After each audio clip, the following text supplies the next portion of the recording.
Hi, it's time for another verb of the day. Today's verb is parent. Let's take a moment and review how you can use this particular verb. The verb parent really only has one meaning. It can mean to either be or to act as the parent to a child or for many children. For the moment, you should know that parent is a regular verb. If you want to make the progressive form of this verb, all you need to do is add ing, and that forms parenting. The past tense and the participle forms of this verb can be made by adding ed. Our base verb, parent, ends in a T sound. And when we add the ed ending, we're going to make an id sound. And this is going to add an extra syllable to the verb. So the past tense and the participle form of the verb should sound like this: parented, parented. Now you might be happy to know no additional phrasal verbs for us to study, so we can move straight into our verb tense practice. Today I thought it could be good for us to review the simple present and the present progressive. Let's start with the simple present. We use this verb tense to talk about our habits and routines. So these would be actions that repeat again and again. We also use it to discuss facts. And with the simple present, this is a verb tense where we need to pay attention to our subject.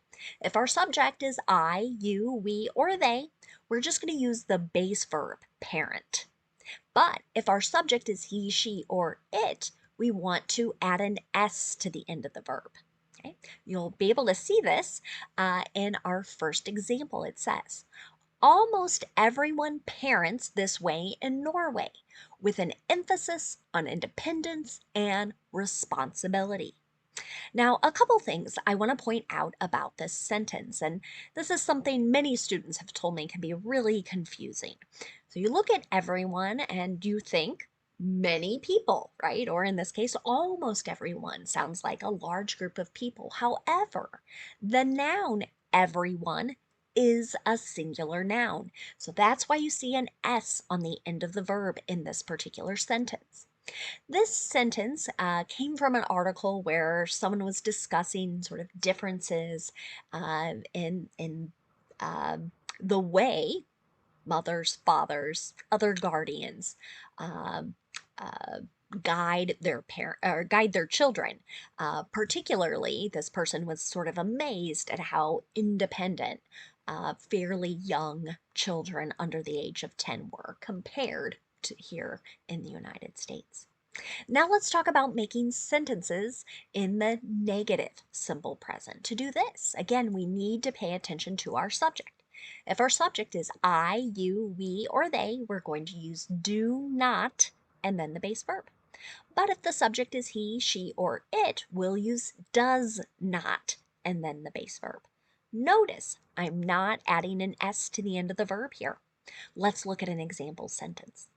The two don't parent in remotely the same way. So here we're talking about two people, right? And how they guide their children. Now let's look at making a yes or no question in the simple present. To do this, you want to start with either do or does. Okay? Then you're going to have your subject and then the base verb. Again, notice we do not add an S to the end of the verb when we're making a yes or no question. The only time we're going to add an S to the end of the verb is in the affirmative when the subject is he, she, or it.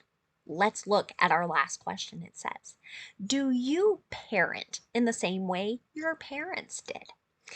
This can be a real source of controversy and sometimes frustration. Um, I know I have heard it from many different people, not just relatives, but sometimes from my students as well, discussing how sort of different the thoughts are on sort of the best way to raise children. Now let's move on to the present progressive. This verb tense can also be called the present continuous. Uh, what we're describing in this verb tense is either an action that is ongoing or happening right now, or one that is continuing in a time period that has not been completed yet. The reason I like calling this the present progressive is that the two P's can help you remember you're going to need two parts to make your verb. So we'll be using a present form of be, and then we'll be using the ing form of the verb. Now, the present form of be has three forms. So this is a verb tense where we need to pay attention to our subject. If my subject is I'll use am and then the ing form of the verb. If the subject is you, we, or they, I'll use are, A-R-E, and the ing form of the verb. And finally, if our subject is he, she, or it, we'll use is and then the ing form of the verb. Let's take a look at an example. In the affirmative or positive sentence here, they are parenting 4 kids now.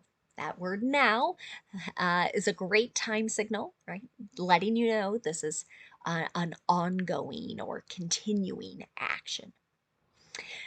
Now, I'll also point out there, when you hear that parenting 4 kids now, that implies these are younger children. So it's different than just I have this many kids, which you could say at any age.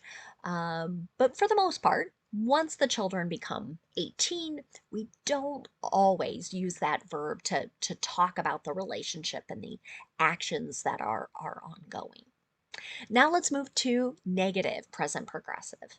To do this, again, I pay attention to my subject, I use the form of be that matches, then not, then the verb with the ing ending. Here's another example.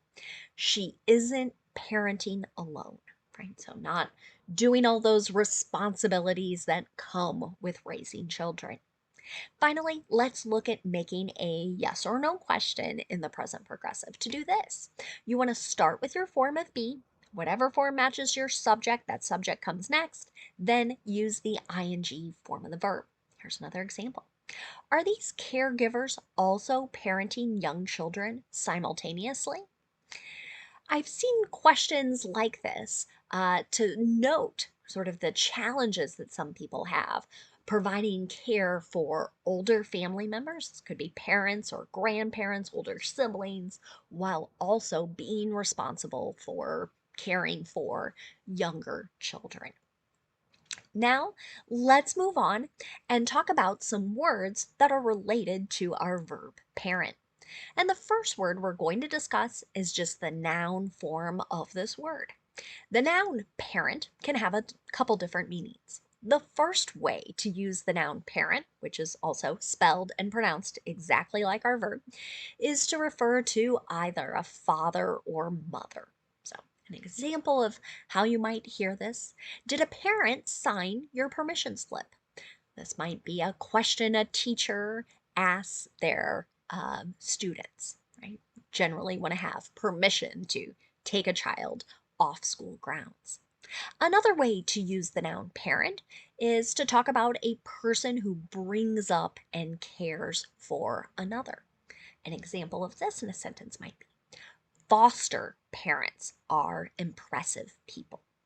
These people are not biologically mother and father, but they are stepping into those roles to help provide care for another child or children. Another way to use parent is to talk about the organization or a company that controls subsidiary organizations or subsidiary companies. So you might think of kind of a structure where there's related ownership. An example of that. Their parent company has created new leave policies for all entities. So, sort of the top level company maybe has come out with new policies around paid time off and holidays and other such activities. A fourth way you might encounter the noun parent is to talk about the material or the source from which something is derived. An example of this: German, Latin, and French are the parents of English. So this is the source of the language. Another related word you might encounter is the adjective parental. So this can mean relating to a person's parent or parents. An example of this: he seems to ignore all of his parental responsibilities. So the things he needs to be doing for caring for a child or children doesn't seem to be happening. Another word you might encounter is the adverb parentally. So this can mean in a way that relates to parents or in a way that relates to being a parent. An example of this in a sentence: parentally placed private school students with disabilities ages 3 to 5 years old are eligible for support services. Here, what this is suggesting is a parent has decided a particular child who has a disability should go into a private school, not a public school. So the parent made the choice.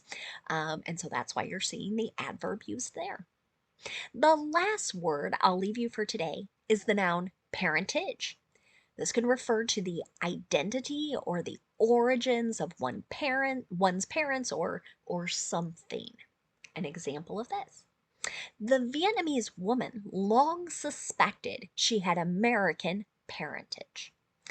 This was a story about a particular woman who was adopted at a young age and had generally no information about her birth mother, birth father, or biological parents, but she had this idea that her origin might have included at least one American individual. Well, I hope today's video has helped you better understand this verb and many related words connected to it. Thank you so much for watching. I hope you have a great day.